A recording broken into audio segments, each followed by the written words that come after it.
Bom dia, alunos, tudo bem? Hoje eu vou estudar gramática e vocês vão estudar no livro Trilhas de Português. Bom, então vamos estudar hoje a estrutura das palavras. Todas as palavras têm um radical, então que é o elemento comum das palavras, cognatas, também chamado de palavra da mesma família. Então, por exemplo, terra, tá? O radical vai até o R, dois R's, terreno também, terreiro, terrinha. Enterrar formou um verbo aqui, e terrestre. Então, todos com o radical terre. Então, ele é responsável pelo significado básico da palavra. Vamos ver a palavra pedra. Ó. Pedra, pedreiro, pedregulho, pedraria. Aí, petróleo, petrificar, eu tenho aqui uma troca do D pelo T, tá? E aí, quando há essa troca do D pelo T, eu tenho os alomorfes, tá? E aí, com esses radicais, eu formo palavras cognatas. E palavras cognatas são palavras da mesma família, ou seja, que tem o mesmo radical. Então, terreno, terreiro, terrinha, terrar e terrestre são palavras cognatas de terra, porque tem o mesmo radical. E pedreiro, pedregulho, pedraria, petróleo, petrificar, são palavras cognatas porque tem o mesmo radical de pedra. Tá? Mesmo acontecendo essa troca do D pelo T aqui. Radical é o elemento irredutivo que informa o significado básico da palavra. As palavras que possuem o mesmo radical são as famílias das palavras ou palavras cognatas. Exemplo, folha, desfolhar, folhagem. Então, são palavras cognatas porque tem o mesmo radical de folha, né? Desfolhar e folhagem tem o mesmo radical de folha. Então, são chamadas de palavras cognatas. Aí, nós vamos para os afixos. O que são afixos? São partículas ou morfemas que se anexam ao radical para formar outras palavras. Então, existem dois tipos de afixo, o prefixo e o sufixo. O prefixo é colocado antes do radical. Então, o radical é leal, eu coloquei o des, ficou desleal. O radical é legal, eu coloquei o i, ficou ilegal. Então, eu coloco na frente do radical, é o prefixo. Vamos ver agora o sufixo. Sufixo vamos colocar depois do radical. Então, o radical é até o H, folha. O agem é o sufixo. Aí ficou folhagem. Legalmente, o legal é o radical e o mente é o sufixo. Aí vamos ver vogal e consoante de ligação. Tá? Por exemplo, tem a palavra café mais cultura, formou a palavra cafeicultura. Então, foi acrescentado uma vogal de ligação para formar essa nova palavra. E chá mais leira formou a palavra chaleira. Eu coloquei o L aqui para formar uma nova palavra, chaleira. Tá? Então existe aí a vogal e consoante de ligação. Vogal temática. A vogal temática, VT, se junta ao radical para receber outros elementos. Fica entre dois morfemas. Existe a vogal temática em verbos e em nomes. Vamos ver aqui em nomes primeiro. Nome, quando eu falo, é substantivo, tá? Ou adjetivo, né?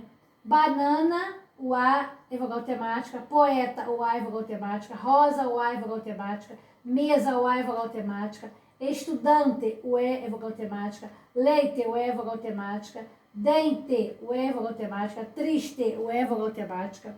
Livro, o O é vogal temática. Rico, o O é vogal temática. Menino, o O é vogal temática. E sono, o O é vogal temática.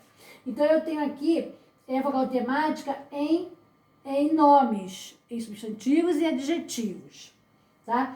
Agora, nos verbos, a vogal temática indica a conjugação que pertence, é a primeira, segunda e terceira conjugação.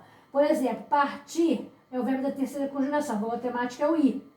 Falar é o verbo da primeira conjugação, a vogal temática é o A. Entender é da segunda conjugação, a vogal temática é o E. E sorrir é da terceira conjugação, a vogal temática é o I. Desinências. Existem duas desinências, as desinências nominais e as desinências verbais. As desinências nominais relacionadas a nomes, substantivos, né? E adjetivos, pronomes numerais. Então, como podemos aqui, ó. Desinências. São morfemas colocados no final das palavras para indicar flexões verbais ou nominais. Podem ser nominais. Indicam gênero e número de nomes, substantivos, adjetivos, pronomes numerais. Casa, é no singular. Casa está no plural. Então, eu tenho aqui, ó, uma desinência de número, plural. Gato, masculino. Gata, feminino. Desinência de gênero. Tá? Então, é uma desinência nominal. A desinência verbal, as verbais, indicam o número, pessoa, tempo e modo dos verbos. Existem dois tipos de desinências verbais. A desinência modo temporal e a desinência número pessoal. A desinência modo temporal, ela indica o tempo e o modo dos verbos, né? Modo indicativo, modo subjuntivo, modo imperativo. Tempo, presente, pretérito perfeito, futuro presente, futuro pretérito. Então, essa desinência aqui indica isso. A desinência de número pessoal, ela indica o número que a pessoa está inserida. Por exemplo, devemos. O mois é a primeira pessoa do plural. Então, é uma desinência número pessoal. Para os exemplos. Nós corremos. Eu tenho aqui o mois, é uma desinência número pessoal. Porque está dizendo qual é a pessoa do verbo, primeira pessoa do plural.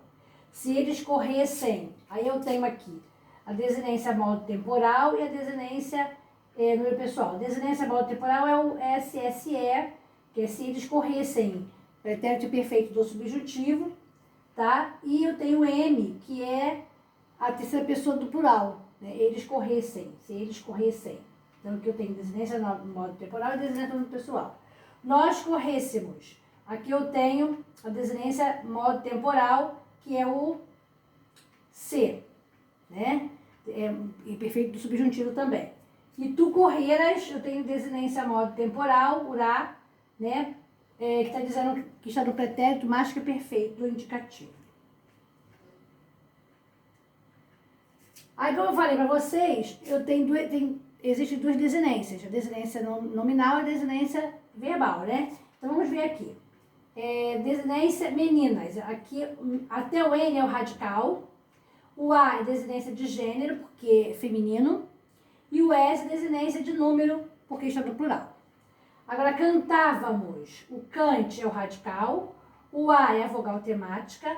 O vá é desinência modo temporal, porque está me dizendo que o verbo está no pretérito imperfeito indicativo. E o mos é desinência número pessoal, porque está na primeira pessoa do plural.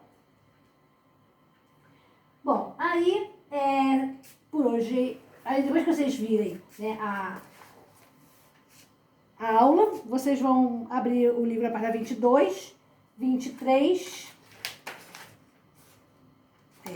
a página 22, 23, 24 e 25 do livro de português. Vocês vão fazer esses exercícios aí, tá? E na próxima aula vamos corrigir. Então, por hoje é só. Um grande abraço e até a próxima aula.